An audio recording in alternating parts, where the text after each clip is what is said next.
ஆனால் ஒரு சில இயக்கத்தின் தலைவர்கள் எல்லாம் அவர்கள் தொண்டர்களை அத்துமீறு, அடங்கமறு, அடி, திருப்பி அடி, இது போன்று அது போன்று வெட்டு, இப்படியெல்லாம் சொல்லுகின்ற தலைவர்கள் எல்லாம் பார்த்து கொண்டுதான் இருக்கின்றோம். இதனால்தான் தமிழ்நாட்டிலே சட்டம் ஒழுங்கு கெட்டு இப்படி ஒரு கொடூரமான சம்பவம், பெட்ரோல் ஊத்தி கொளுத்துகின்ற ஒரு சம்பவம் தமிழ்நாட்டிலே. இதற்கு காரணம் காவல்துறையினுடைய கையாளாகத்தனம் தான் என்று சொல்வேன். இதற்கு முதலமைச்சர் பொறுப்பேற்க வேண்டும். முதலமைச்சர் கீழ் தான் காவல்துறை இயங்கிக் கொண்டிருக்கிறது. This responsibility is the Chief Minister's responsibility. I blame the Chief Minister of Tamil Nadu for this incident. அப்புறம் என்ன சட்டம், என்ன ஒழுங்கு, என்ன நிர்வாகம் பண்ணிட்டு இருக்கீங்க? நல்ல ஒரு இளைஞன், 21 வயது ஒரு இளைஞனை தமிழகம் இழந்திருக்கிறது என்றால் அப்ப என்ன நிர்வாகம் செஞ்சிட்டு இருக்கிறீங்க? நீங்க ரெண்டு சமுதாயத்தை அடிச்சுக்க சொல்லணும், அடிச்சுக்க விட்டுடணும், அதுக்கப்புறம் ஓட்டு ஏன் ஓட்டுன்னு வாங்குறதா? இதுவா திராவிட மாடல்? இதுவா அரசியல்? கடந்த வாரம் ராணிப்பேட்டை மாவட்டம் நெமிலி ஒன்றியத்தில் நெல்வாய் கிராமத்தில் பாட்டாளி மக்கள் கட்சியின் 2 தொண்டர்களை ஒரு வன்முறை கும்பல் கொடூரமான முறையிலே தாக்கி பெட்ரோல் ஊத்தி அவர்களை கொளித்திருக்கின்றார்கள். இவர்கள் இருவரும் சென்னை கீழ்ப்பாக்கம் மருத்துவமனையில் அவசர சிகிச்சை பிரிவிலே சேர்க்கப்பட்டு உயிருக்கு போராடி கொண்டிருந்தார்கள். நேற்று மாலை தமிழரசன் என்ற ஒரு இளைஞன், மருத்துவர்கள் எவ்வளவோ போராடியும் அவரை காப்பாற்ற முடியவில்லை. தமிழரசனை நாம் இழந்திருக்கின்றோம். எங்களுக்கு மிகுந்த வருத்தம், சோகத்தில் நாங்கள் இருக்கின்றோம். இன்னொரு இளைஞன் இன்னும் மருத்துவமனையிலே உயிருக்கு போராடி கொண்டுதான் இருக்கின்றார். தமிழ்நாட்டில், குறிப்பாக வட தமிழ்நாட்டிலே இதுபோன்ற சம்பவங்கள் அதிக அளவிலே நடைபெற்றுக் கொண்டிருக்கிறது, வேண்டுமென்றே நடைபெற்றுக் கொண்டிருக்கிறது. இது ஒரு சில தலைவர்களினுடைய தூண்டுதலால் நடைபெற்றுக் கொண்டிருக்கிறது.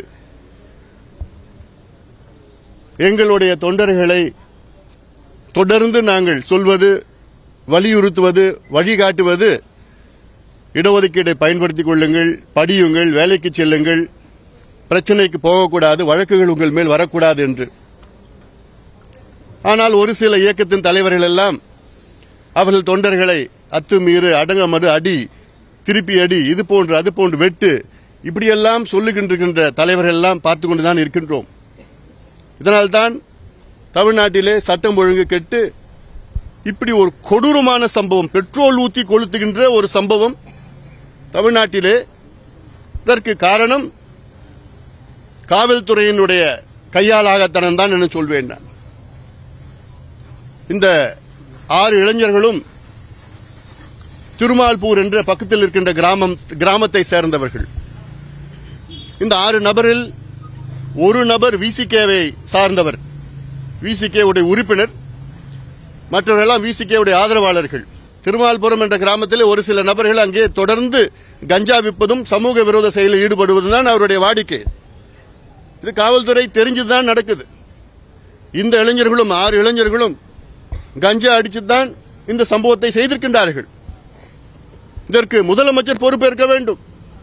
முதலமைச்சர் கீழ் தான் காவல்துறை இயங்கிக் கொண்டிருக்கிறது. This responsibility is the Chief Minister's responsibility. I blame the Chief Minister of Tamil Nadu for this incident. இதுல என்னன்னா, தமிழரசனுடைய தந்தை 3-4 ஆண்டுகளுக்கு முன்பு இதே போன்று கொடூரமான முறையில் தலையில் அடிபட்டு யாரோ அடித்து விட்டார்கள், அடித்து இறந்திருக்கின்றார். இப்பொழுது அடுத்தது தமிழரசன். அப்புறம் என்ன சட்டம், என்ன ஒழுங்கு, என்ன நிர்வாகம் பண்ணிட்டு இருக்கீங்க? நல்ல ஒரு இளைஞன், 21 வயது ஒரு இளைஞனை தமிழகம் இழந்திருக்கிறது என்றால் அப்ப என்ன நிர்வாகம் செஞ்சிட்டு இருக்கிறீங்க? நீங்க முதலமைச்சர் அவர்கள் உடனடியாக தமிழரசனுடைய குடும்பத்திற்கு 25 லட்சம் ரூபாய் இழப்பீடு வழங்க வேண்டும். தமிழரசனுடைய தம்பிக்கு அரசு வேலை கொடுக்க வேண்டும், வழங்க வேண்டும். இந்த அறிவிப்பு உடனடியாக வர வேண்டும். 2 சமுதாயத்தை அடிச்சுக்க சொல்லணும், அடிச்சுக்க விட்டுடணும். அதுக்கப்புறம் ஓட்டு ஏன் ஓட்டுன்னு வாங்குறதா? இதுவா திராவிட மாடல்? இதுவா அரசியல்? தமிழ்நாட்டில் 2 பெரிய சமுதாயம் பாதாளத்தில் இருக்கிறது. இந்த 2 பெரிய சமுதாயம் படிக்க வேண்டும், முன்னுக்கு வர வேண்டும், வளர வேண்டும். அப்பதான் தமிழ்நாடு வளர்ச்சி கிடைக்கும். எங்க பங்குல நாங்க எங்க தொண்டர்களை எவ்வளவு கட்டுப்படுத்தி வச்சிருக்கிறோம். வேண்டாம், நீ படி, வேலைக்கு போன்னு. இல்ல 30 ஆண்டுகளுக்கு முன்பு வட தமிழ்நாடு எப்படி இருந்தது உங்களுக்கு நல்லா தெரியும். மிக கலவரம், தினம் கலவரம் நடந்தது.